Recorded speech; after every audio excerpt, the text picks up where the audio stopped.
There are richer cities than New York. There are bigger cities. And there are older cities. Yet somehow, when the world needs money moved, laws written, it still comes here. But 200 years ago, it was just one port city among many. So why did New York actually win, while other cities with similar ambitions didn't? It all begins with the one thing New York had before it had everything. In the 16th century, New York was just a city of millions. It was just a harbor, but not just any harbor. New York sits at the mouth of Hudson River, one of the deepest and most navigable rivers on the eastern seaboard. European explorers like Henry Hudson charted these waters in 1609, setting the stage for centuries of commerce. Ships could sail inland for miles, protected from storms, ice, and enemy navies. This made this area uniquely valuable long before skyscrapers, banks, or stock exchange existed. Unlike Boston or Philadelphia, New York's harbor didn't freeze as often in winter, and unlike southern ports, it sat closer to Europe's major trade routes. But the harbor alone wasn't what made New York different. What truly mattered was what lay behind it. And geography only creates opportunity. To turn that opportunity into dominance, New York needed to make a choice. By the early 1800s, America's economic center was moving west. Farms and factories were expanding inland, but moving goods over land was slow, expensive, and unreliable. If New York couldn't connect itself to that interior, its harbor advantages would eventually stall. So New York made a gamble that changed everything. In 1817, the state approved construction of a 363-mile canal linking the Hudson River to the Great Lakes. At that time, critics called it Clinton's Ditch, to mock the New York governor DeWitt Clinton to initiate this $7 million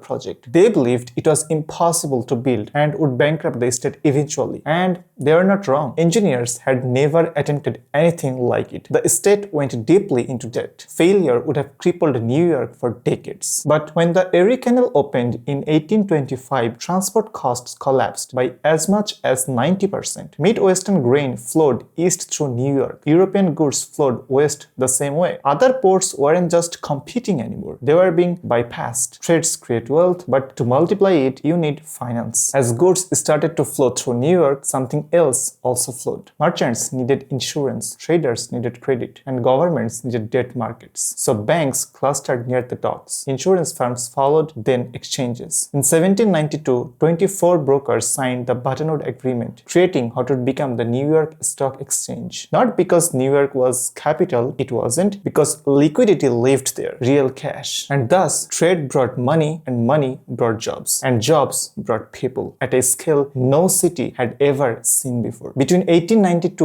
and 1954, over 12 million immigrants entered the United States through Ellis Island. Not elites, laborers, craftsmen, engineers, clerks. Cities don't grow on ideas alone. They grow on people willing to build it. Most of them stayed in New York. They arrived to find work in ports, factories, construction, and commerce. Industries already supercharged by New York's trade dominance. This wasn't just population growth. It was economic fuel. Trade created money and people created productivity. But power at the highest level comes from something else entirely. Yes, you guessed it right. Wall Street wasn't inevitable. For centuries, global finance belonged to London. New York was important, but it wasn't in charge. Before World War I, the US owed Europe money. After World War I, Europe owed the US money. And where was that money managed? New York. The US became the world's largest creditor, and global capital began flowing through New York banks. Later, when the US dollar became the world's reserve currency, New York's position hardened. Governments, corporations, and investors now had to pass through Wall Street. Wall Street became the center of global debt, the center of capital allocation, the center of risk pricing. The dollar and the Wall Street combo, two things locked in New York's power, meaning governments borrow here, corporations raise money here, crises are solved or worsened here. And once money concentrates, something else follows. New York isn't just rich, it's where decisions are made. New York now hosts the world's largest stock exchange, major global banks, media giants, and the headquarters of the United Nations. So when we have the media and finance,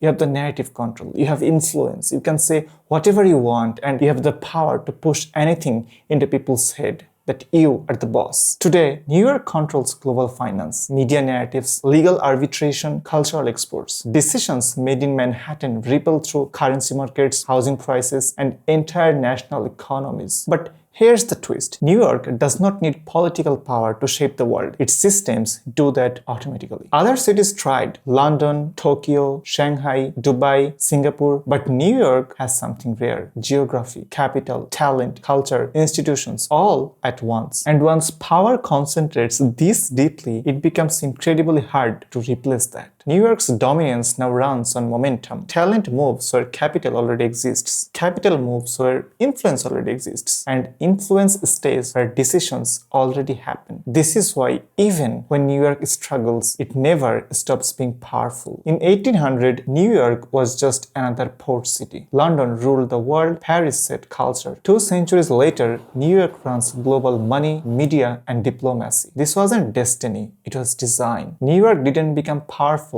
because it was smarter. It became powerful because geography created opportunity, decisions multiplied it, and institutions locked it in. And once the world plugged into New York, it stopped looking for a reason to unplug. Which leads us to one last question. New York looks unstoppable, but every powerful city in the history thought the same way.